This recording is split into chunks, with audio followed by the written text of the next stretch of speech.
আসসালামু আলাইকুম এভরিওয়ান, কেমন আছেন সবাই?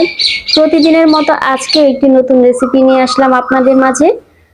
আশা করি আপনাদের রেসিপিটা ভালো লাগবে। আজকে আমি মাছ ভাজি করব, আর এটা হচ্ছে তেলাপিয়া মাছ। তো আমি এই জন্য 4টা তেলাপিয়া মাছ নিয়েছি। আমি কিন্তু মাছগুলো ভালোভাবে ধুয়ে নিয়েছি। এই মাছটাকে ভালোভাবে ধুতে হবে। এরপর আমি ধোয়ার পর আমি এই মাছের উপর দিয়ে দিয়েছি পরিমাণ মতো মরিচ গুঁড়া, হলুদ গুঁড়া, ধনিয়া গুঁড়া আর পরিমাণ মতো লবণ। এরপর আমি একটা লেবু নিয়েছি, লেবুর রস দিয়ে দিয়েছি।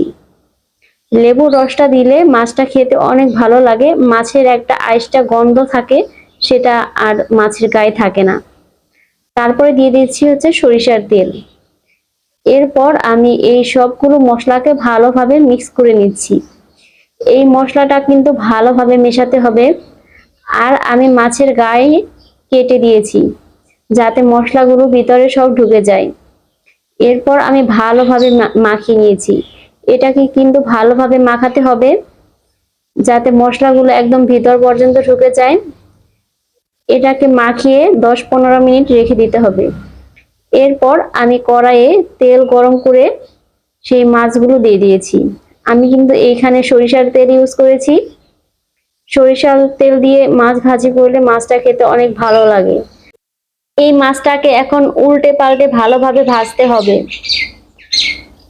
এই সময় চুলার জালটা কিন্তু মিডিয়াম থাকবে। এইভাবে আস্তে আস্তে ভেজে মাছগুলোকে একদম মচমচা করে ভাজতে হবে, তাহলেই কিন্তু মাছটা খেতে অনেক বেশি মজাদার হবে। এই মাছটাকে আপনারা সময় নিয়ে ভাজবেন, কারণ অনেক বেশি সময় নিয়ে মাছ ভাজি করলে মাছটা খেতে মচমচে হয় আর খেতে অনেক বেশি মজা হয়। এই তো আমার মাছ ভাজিটা শেষ। এইভাবে যদি আপনারা মাছ ভাজি করে খান তাহলে কিন্তু অনায়াসে এক প্লেট ভাত খেয়ে ফেলতে পারবেন।